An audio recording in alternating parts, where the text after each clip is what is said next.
ስም ምስጋናዬን አቀርባለሁ።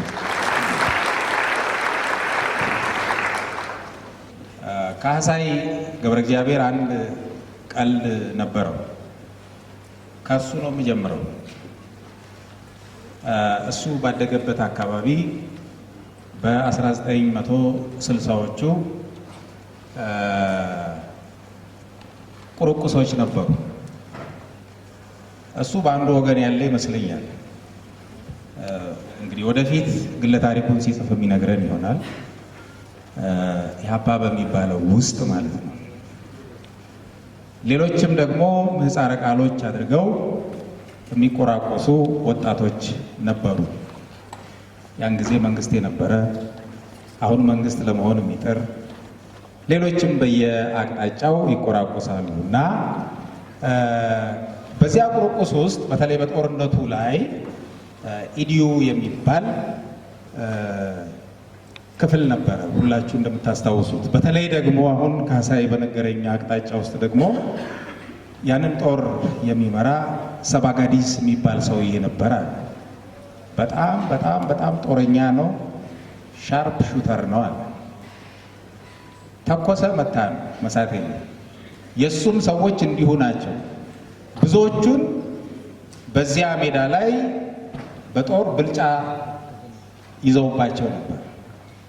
ነገር ግን ችግር ነበረባቸው። ይኸው ምንድን ነው? የመደብ ትንታኔ በሚባለውና ወደ ገበሬዎቹ ገብተው በማስጠናትና ድጋፍ በመሰብሰብ ችግር ነበረባቸው። ስለዚህ እኛም እንደ ሌሎቹ የመደብ ትንተና ሊኖረን ይገባል እና በጦርነቱ ደህና ይዘናል። ስለዚህ የአይዲዮሎጂ አሰላለፋችንን ንገረን ይሉታል። ጥሩ፣ እንግዲህ ማስታወሻ ያዙ። ሰው በሶስት ይከፈላል። አንደኛ የሰው ሰው፣ ሁለተኛ ሰው፣ ሶስተኛ ጎርደን ዲኖሳል። የሰው ሰው ለራሱ የበቃ ለሰው የሚተርፍ ቢዘረጋ የሚሰጥ ቢጎትት የሚሰበስብ ምሳሌ ልዑል ጌታዬ። ሰው ለራሱ የበቃ ከሌላ ምንም እንደማይፈልግ ምሳሌ እኔ ራሴ። ጎርደን ዲኖስ ለማንም የማይበቃ ያለ ጌታው መኖር የማይችል ዘወትር ነገሮችን በሰዎች የሚያላክክ አሁን እንደምታዩቸው አይዲዮሎጂ ያለን ብለው እንደሚለፈልፉት እንደነሱ ምሳሌ እናንተ ራሳችሁ አላሉ። ታላቁ ሊቅ አለቃ ገብረሃና የቅዱሳት መጻሕፍት ቁጥር ስንት ነው ተብለው ሲጠየቁ 82 ናቸው አሉ። ያኔ ሊቃውንቱ 81ዱን እናውቃቸዋለን፣ 82 ያሏቸው ከየት አመጣው ነው ሲባሉ ተረትና ምሳሌ 82ኛው ነው አሉ ይባላል። ምክንያቱም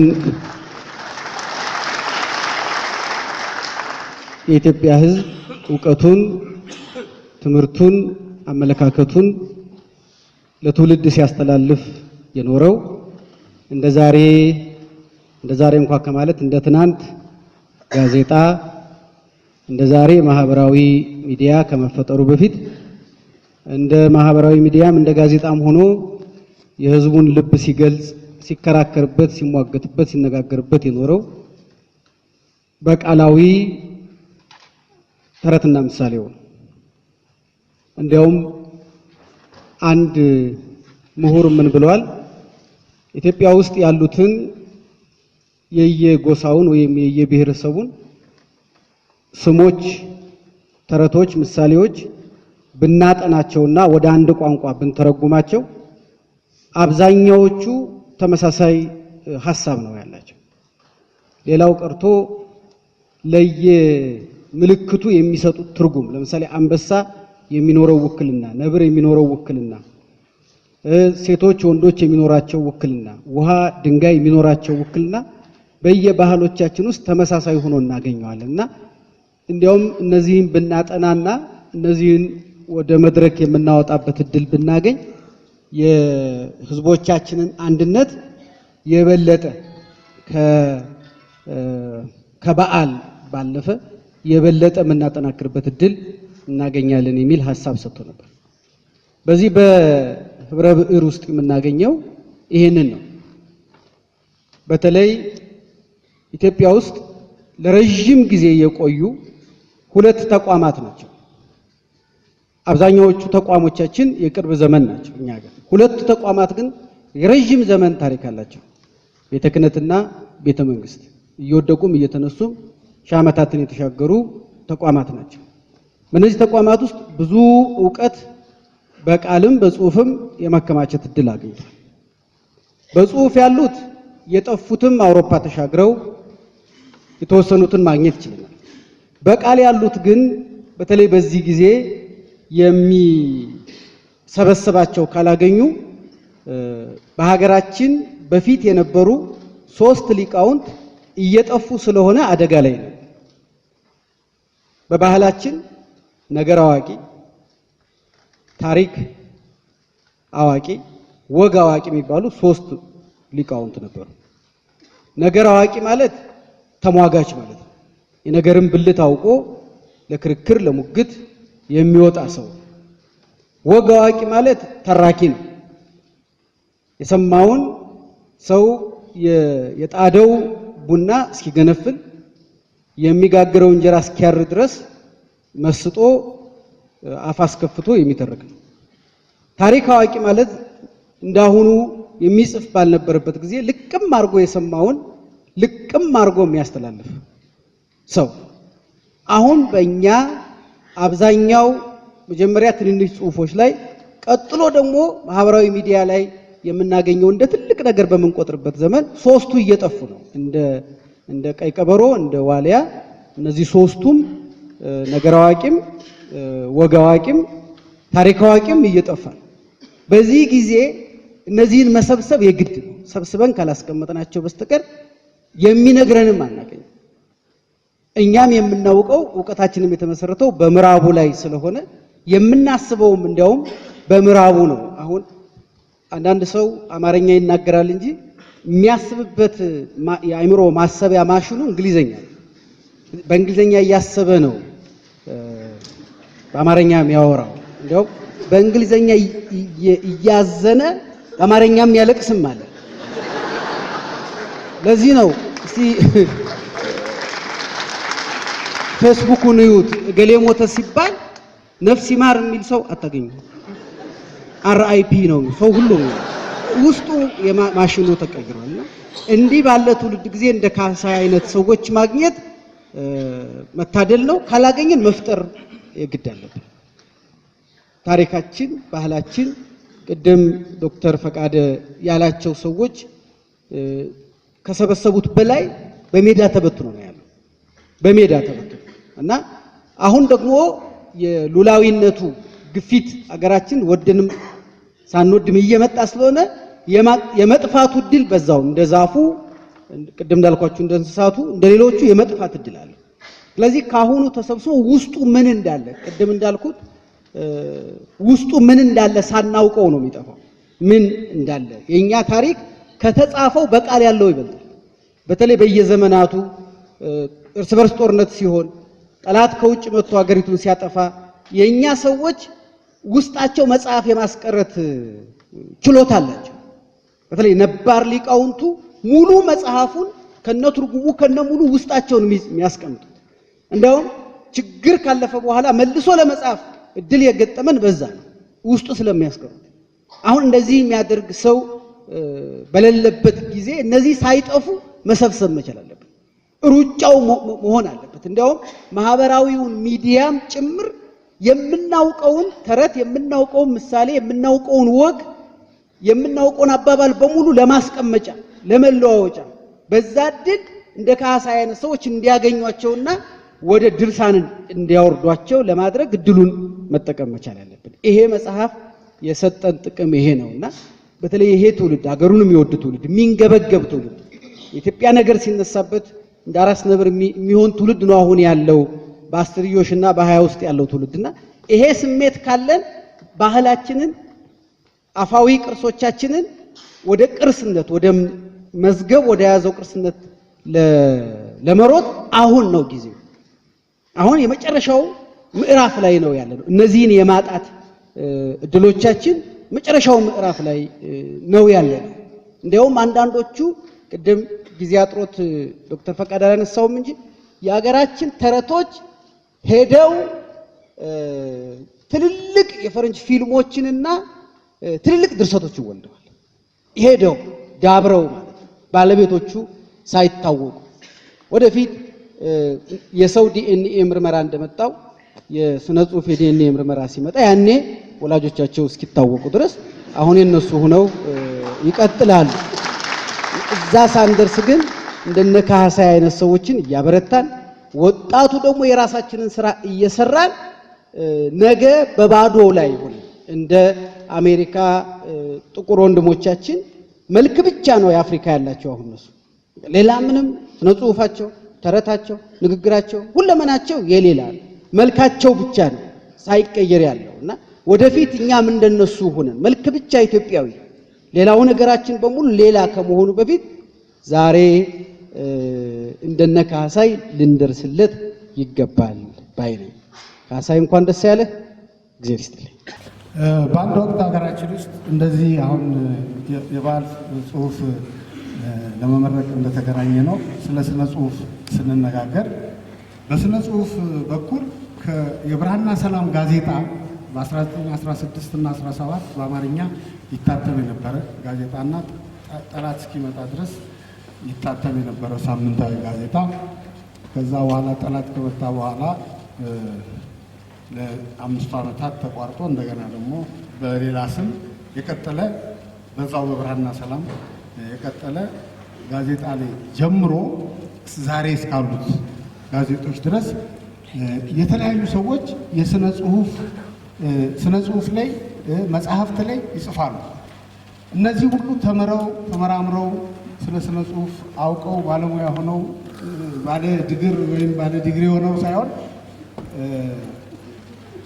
በፍላጎት በራስ ተነሳሽነት እና አንዳንዶቹ ብዙ ነው የጻፉት። እነዛ ብዙ የጻፉትን ከነዚህ ሁሉ ጋዜጦች ውስጥ ለቅሜ አጠናውና በተለይ ስለ አንደኛው ሰውዬ በቅርብ ዘመናችን ላይ አሁን ባለንበት ላይ በህይወት ባለው ላይ አንድ መጣጥፍ ስጽፍ ስሙ አስፋው ዳምጤ ይባላል። ብዙ ሰዎች ስራውን እያጣጣሙም እየወደዱለትም በስነ ጽሁፍ አስተዋቂም እንደሆነና ሀያሲም እንደሆነ መናገር ሲጀምሩ አይ አሃዛቢ ነው፣ የስነ ጽሁፍ አሃዛቢ ነው፣ ፖፑላራይዘር የሚለውን ነው የፈረንጅኛው ቃል አሃዛቢ ነው። ደግሞም ጋሽ አስፋው የመጀመሪያው አይደለም። ብዙ ከሱ በፊት ከብርሃንና ሰላም ጀምሮ ብዙ ሰዎች አሉ።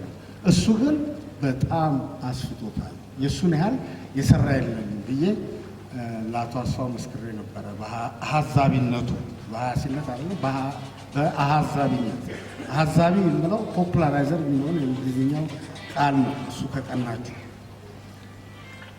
አሁንም ማረገው አቶ ካህሳይ ደግሞ ብዙ አባቶቻችን የተለያየ ነገር ጽፈዋል፣ የተለያዩ ነገሮች ያሳትመዋል። ከ1910 11 ጀምሮ እሱም ደግሞ አሁን ማዕከላችን በህይወት ያለ እና 4 መጽሐፍት ምናልባት የዚህ መጽሐፉ ጀርባ ላይ አይታችሁት እንደሆነ ምንኩስና በኢትዮጵያ የሚባለው ሰዎችን አነጋግሮ ኢንተርቪው አድርጎ ብዙ መረጃ ከነሱ ወስዶ አኔክዶት፣ ተረክ፣ ወግ ብዙ ካለበት ወደ ስነ ቃል ወደ ግለ ተረክ ሊገባ የሚችል ነገር ስላለው ከፎክሎሩም ሊቆጠር ይችላል። ብፁዓን እነማን ናቸው የሚለው እንደው በትንሽ በሚንገዳገድ ግዕዝ ሳስበው ብዙ ወደ ሃይማኖቱ የሚያደላ መጽሐፍ ይመስለኛል።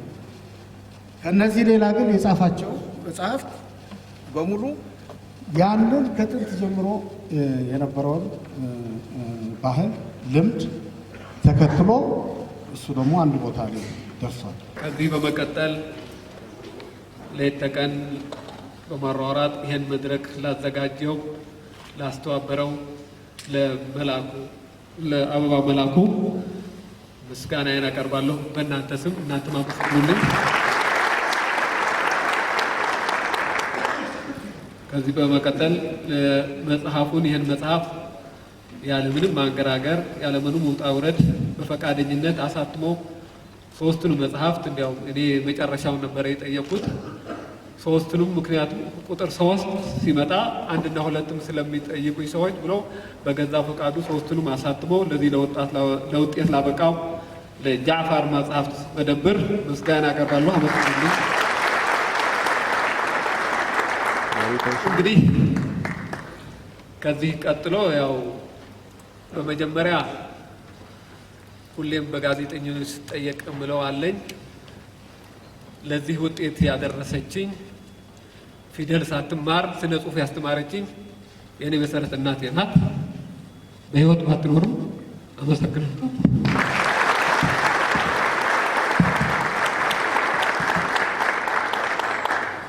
እንግዲህ ይህን መጽሐፍ መጀመሪያ መጽሐፍ ጽፋለሁ ብዬ አስቤ አላውቅም። መጀመሪያ 92 ታምሜ አንድ ሐኪም ትሞታለህ፣ ጉበትህ ሕፃን ያክላለች፣ ስለዚህ ተዘጋጅ ብሎ እኔን ባለቤቴ ባለችበት ወይዘሮ ጤናዬ ተስፋዬ ማለት ነው ሲነግረን ተስፋ ቆርጬ ስለ ልጆቼ ማስታወሻ የሚሆን መጽሐፍ ልጻፍ ብዬ ከድሮ የእሁድ ፕሮግራም ጽሁፎች ሰዎች በብዛት ይጠይቁ ስለነበር ለሁለት ወር ያህል ተስፋ ቆርጬ ከተቀመጥኩ በኋላ እንግዲህ እግዚአብሔር ከብዙ መዓት አውጥቶኛል። ከዛ በፊት ከዘንዶ ከገደል ከጥይት ከብዙ ነገሮች እግዚአብሔር የፈለገው ያድርግ ብዬ መጽሐፍ ጀመርኩኝና በሽታ የረሳሁት መጽሐፉን አሳትሜ ስመረመር ጉበትህ ሰላም ነው ጤነኛ ነው ተባልኩኝ። ያው ከዛ በኋላ እየጣመኝ ወደዚህ ደረስኩኝ። አሁንም ደግሞ በቅርቡ እንደገና ይህን በችኮላ ያዘጋጀሁትን ህብረ ብዕር ቁጥር 3 ድንገት ተኝቼ ስነሳ አንድ ቤት የተዘጋ አንድ ቀን ብመረመር በአስቸኳይ ቀዶ ጥገና ካንሰር ይዘዋል ተባልኩ። እንግዲህ ለዚህ ያደረሰኝ አምላክ ያውቃልና አሁንም ሁሉም ለበጎ ነው ብዬ ተሯርጬ ይችን መጽሐፍ አሳተምኩኝ። ይኸውና ለውጤት በቅቻለሁ። እግዚአብሔር ይመስገን። አመስግኑልኝ።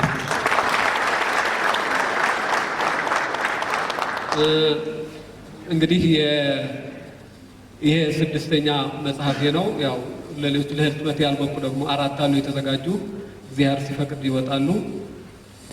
እርግጥ መጽሐፉ ያው እንደምታውቁት በባህልና በትውፊት ዙሪያ የሚያተኩሩ ናቸው መጽሐፍቶቼ። ይሄም የዛ ተቀጽላ ነው። እርግጥ በችኮላ ስለተጻፈ በችኮላም ስላሳተምኩት አንዳንድ ግድፈቶች አሉ መታረም ያለባቸው። ቢሆንም ዋናው ነገር ለአንባቢያን ማድረሱ ስለሆነ በዚህም ደስተኛ ነኝ። ከሁሉ በፊት ግን ጥሬን አክብራችሁ ለዚህም እዚህ በመገኘታችሁ አሁን ደግሜ ለማመስገን እፈልጋለሁ። ለአበባው በተለይ ደጋግሜ መመስገን እፈልጋለሁ። እግዚአብሔር ይስጥልኝ። ካሳይ እናመሰግናለን። ሳይወርድ በፊት የማይቀረውን የምርቃት ስነ ስርዓት እናደርጋለን። ካሳይ ከህብረ ብዕር 1 ጀምሮ ከሞት ጋራ የመጋፈጥና የማሸነፍ ልማድ፣ ስለዚህ ያንኑ አባዜውን እንደሚቀጥል አምንበታለሁ። ህብረ ብዕር 1 ላይ ከጉበት ጋር በተያያዘ ከዓመት ያነሰ ዕድሜ እንዳለው ማን ይመራመሮች ነግረውት ነበር። እሱ ደግሞ እንደምታውቁት በኢትዮጵያ ባህል ትውፊት እና አባቶች ባቆዩት 1000 ዓመት በተጠራቀመ እውቀት ላይ ያምናል። ላለፉት 35 ዓመታት በዚሁ ላይ ምርመራ ያደርግ ነበር። ስለዚህ አባቶች ይጠቅማል እያሉ ሲያደርጉት የነበረውን የአመጋገብ ስርዓት ለጤና በተለይ ደግሞ ለተጠቀሰው ከባድ ህመሙ እሱን እያደረገ ቆየ። አመጋገቡ ላይ በጣም የተመረጠ ሆኖ በተለይ ደግሞ በኋላ ይነግራችኋል ወይም ደግሞ ህብረ ብዕር 4 ላይ ይጽፈዋል ብዬ አምናለሁ። እነ ገብስ እነ አጃና እነ ማር ላይ ጠንካራ የሆነ ምርመራ አድርጎ ባገኘው መሰረት ያቺን 1 ዓመትና 2 ዓመት ወደ 10 ዓመት ከፍ አድርጓል። ዛሬም አለ። በዛ ጉዳይ ላይ የነበረው ፍርሃቱ ለቆታል። አሁን ደግሞ ሞት በሌላ መስኮት ገብቶ ግብ ገጥሟል። ግን እንደለመደው ለሱም አያጣም ብዬ አምናለሁ። ስለዚህ አራተኛውን ህብረ ብዕር በደንብ እንደሚሰራው እምነታችን ነው። እናቸንፋለን ይበሉ። አሁን ወደ መድረክ አልተናገረም እንጂ እንደዛ በሚባልበት ዘመን መሳሪያ አንግቦ 2 ዓመት በዱር በገደል ሳይሆንለት ነው የመጣው። ሶስት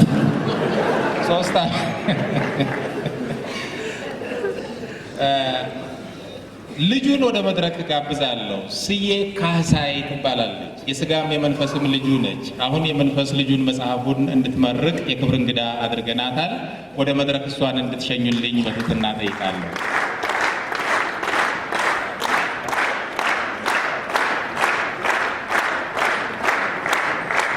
እንግዲህ የክብር እንግዳ ነሽ። ይሄንን በተብለጨለጨ ነገር የተካታውን መጽሐፍ በመግለጥ ለሕዝቡ በማሳየት በይፋ መመረቁን ታውጅልናለሽ። ከዚያ በኋላ በያዛችሁት መጽሐፍ የአፈወርቅ በቀለን ሰላምታ እንሰጣለን ለእሷ።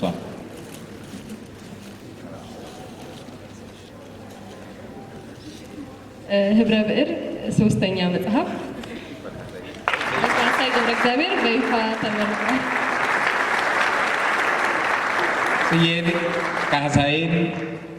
ስዬ ካህሳይንና ካህሳይ ገብረ እግዚአብሔርን በክብር ወደ መንበራቸው ሸኙልን። ዘማሪ የትምወርቅ ሙላትን ወደ መድረክ እንድትሸኙልኝ።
But